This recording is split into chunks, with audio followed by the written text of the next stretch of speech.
তো দর্শক বন্ধু, আজকের একটা গীতার খুব গুরুত্বপূর্ণ কথা মনে হলো আপনাদের সঙ্গে শেয়ার করাটা খুব প্রয়োজন, কারণ এই বিষয়ে আপনারা অনেকেই আমাকে ফোন করেছেন। তো ব্যাপারটা একটু জেনে নিন। একদিন অর্জুন ভগবানকে জিজ্ঞাসা করলেন যে হে কেশব, মৃত্যু যখন আমাদের সকলের নিশ্চিত, তাহলে আমরা কেন পুজো পাঠ, ভজন কীর্তন, ধ্যান, যজ্ঞ ইত্যাদিগুলো করছি? আর যে মানুষটা ভোগ বিলাসে, আনন্দ ফুর্তিতে মগ্ন, তারও তো মৃত্যু হবে। কথাটা খুব গুরুত্বপূর্ণ কথা। তো ভগবান শ্রীকৃষ্ণ অর্জুনকে তার পরিপ্রেক্ষিতে যে উত্তরটা দিলেন যে হে পার্থ, বিড়াল যখন ইঁদুর ধরে তখন দাঁত দিয়ে সেই ইঁদুরকে হত্যা করে খেয়ে ফেলে, কিন্তু সেই দাঁত দিয়ে নিজের বাচ্চাকে হত্যা না করে আলতোভাবে এক স্থান থেকে অন্য স্থানে নিয়ে যায় বা পৌঁছে দেয়। দাঁত একই, মুখও একই, কিন্তু পরিণামটা হলো পৃথক পৃথক। ঠিক তেমনি মৃত্যু সকলের নিশ্চিত, এটা ধ্রুব সত্য, কিন্তু এক প্রভুর ধামে অন্য 84 চক্রে পরিভ্রমণ। কথাটা খুব গভীরতা দিয়ে বিচার বিবেচনা করে দেখবেন, তাহলেই উত্তর খুঁজে পাবেন। নমস্কার দর্শক বন্ধু, আমি দেবদর্শন শাস্ত্রী। প্রতিবারের ন্যায় এবারেও আমি আপনাদের সঙ্গে কিছু ইম্পর্টেন্ট কথা আলোচনার জন্য আমি চলে এসেছি। তো এখন বর্তমানে চলছে শ্রাবণ মাস, আর শ্রাবণ মাস মানে দেব আদি দেব, দেবতাদের আদি দেবাদিদেব মহাদেবের মাস। অর্থাৎ অনেকে আদর করে তাকে বলে ভোলে বাবা, অনেকে বলে শঙ্কর, যে নামেই ডাকি না কেন, আমরা জিনিসটা মাথায় রাখতে হবে দেব আদিদেব মানে দেবতাদের আদিদেব, দেবাদিদেব মহাদেবের মাস। আর এই মহাদেবের মাসে, এই শ্রাবণ মাসে, শুভ মাসে আমি আপনাদের কাছে নিয়ে আসতে চলেছি এক গুরুত্বপূর্ণ টপিক, গুরুত্বপূর্ণ আলোচনা। সুতরাং ভিডিওটা স্কিপ করবেন না, দেখতে থাকুন, শুনতে থাকুন, এবং আমি কথা দিচ্ছি এই ভিডিওটা শোনার পরে আপনার জীবন থেকে দুঃখ, যন্ত্রণা, জ্বালা সবই দূর হয়ে যাবে। কারণ আমি এই প্রোগ্রামে আলোচনা করব রুদ্রাক্ষের কামাল অর্থাৎ রুদ্রাক্ষ মানব জীবনে কি কাজে লাগে এবং সেটা কি, সেই টপিক নিয়ে আলোচনা করব। এবং জীবনের বিভিন্ন জ্বালা, বিভিন্ন যন্ত্রণা থেকে মুক্তির একমাত্র পথ রুদ্রাক্ষ। দেখুন, রুদ্রাক্ষটা কিন্তু, রুদ্রাক্ষ নামটা আপনারা সবাই জানেন, সবাই চেনেন, সবাই বোঝেন। আমি একটু বিস্তারিত আলোচনা করতে চাইছি। রুদ্রাক্ষ হলো একটা সংস্কৃত শব্দ, সংস্কৃত ওয়ার্ড। রুদ্রাক্ষ সংস্কৃত ওয়ার্ড। রুদ্রাক্ষের মিনিংটা কি?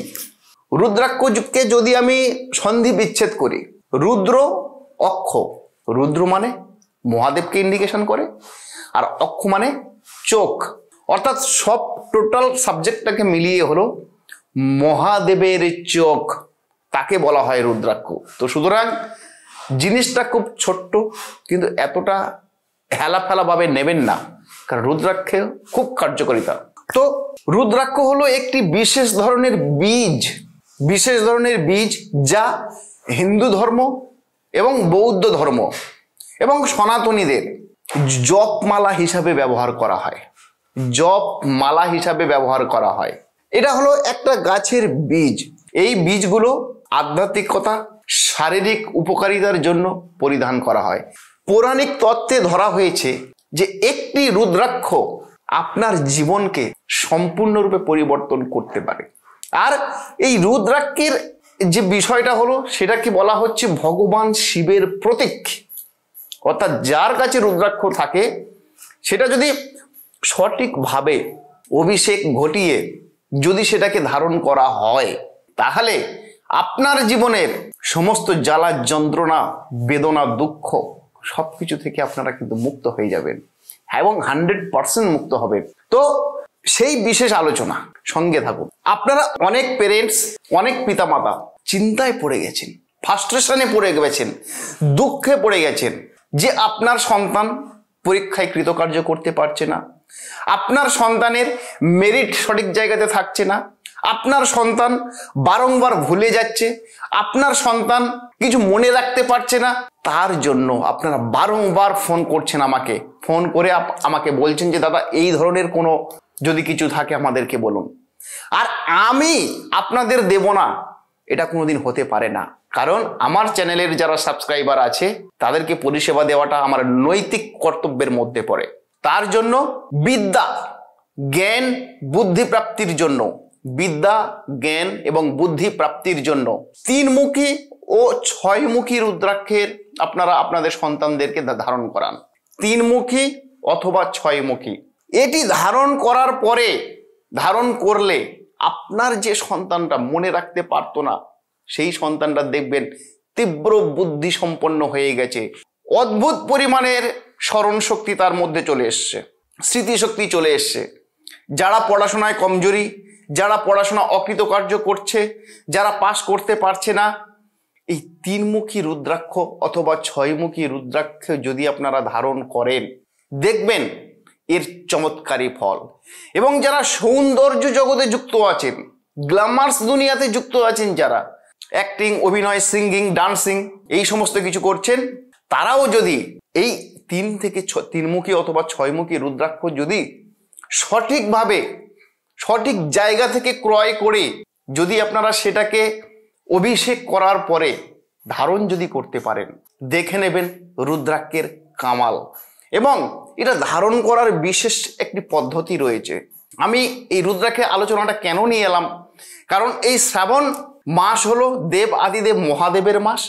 আর এই মহাদেবের মাসে যদি আপনি একটা 3মুখী অথবা 6মুখী রুদ্রাক্ষ নিয়ে সোমবার দিন ভগবান শিবের উদ্দেশ্যে তার পাদস্পর্শে যদি গঙ্গা জল, কাঁচা দুধ, আকন্দ ফুলের মালা, বেল পাতা এগুলো দিয়ে ওই রুদ্রাক্ষটাকে যদি আপনি অভিষেক করিয়ে নিতে পারেন, সঠিক পদ্ধতিতে অভিষেক করিয়ে নেওয়ার পরে ওটাকে আপনার সন্তানের ডান হাতে অথবা গলাতে কোনো লকেট সিস্টেম করে বা কোনো কালো কারের সাথে দিয়ে যদি আপনারা ধারণ করাতে পারেন, তাহলে এই রুদ্রাক্ষের চমৎকারী ফল আপনারা পাবেন। সাথে সাথে আপনি যে দিনে রুদ্রাক্ষটাকে শোধন করলেন সেই ডেটটা খাতায় নোট করে রাখবেন। নেক্সট মাসের সেই ডেটে আবার ওই রুদ্রাক্ষটাকে নিয়ে ভগবান শিবের পাদস্পর্শে গিয়ে সেম পদ্ধতিতে শোধন করবেন। এরকম ভাবে শুধু রুদ্রাক্ষ পড়লেই হবে না, এটাকে প্রতি মাসে মাসে সেই উক্ত ডেটে, যে ডেটে রুদ্রাক্ষটা শোধন করলেন প্রথম, সেই উক্ত ডেটে প্রতি মাসে মাসে আপনারা শোধন করবেন।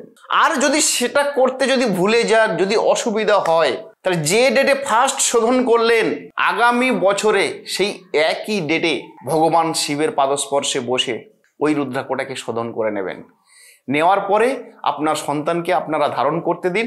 আর দেখে নিন যে ভগবানের চোখ, অর্থাৎ দেব আদিদেব, রুদ্রাক্ষের অর্থ হলো আপনাদেরকে ব্যাখ্যা করলাম, রুদ্র অর্থাৎ ভগবান আর অক্ষ অর্থাৎ চোখ, অর্থাৎ ভগবানের চোখে আপনার সন্তান সম্পূর্ণ দৃষ্টি পাবে।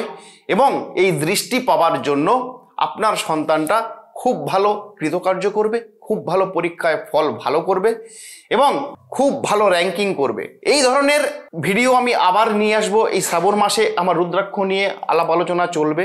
তো আমার সঙ্গে থাকতে হলে আমার এই চ্যানেলটিকে ছোট্ট একটা লাইক, কমেন্ট, শেয়ার, সাবস্ক্রাইব করতে ভুলবেন না। আর আমি তো আপনাদের সঙ্গে সারা জীবন থাকবো, ছিলাম, থাকবো, কিন্তু আপনাদেরকেও আমার সঙ্গে থাকতে হবে। তার জন্য চ্যানেলটিকে সাবস্ক্রাইব করতে ভুলবেন না। নমস্কার দর্শক বন্ধু, আবার দেখা হবে অন্য বিষয় নিয়ে, অন্য কথা নিয়ে। ততক্ষণে আপনারা ভালো থাকুন, সুস্থ থাকুন। আপনাদের সুস্থতা কামনা করি। জয় মা তারা, জয় মা কামাখ্যা।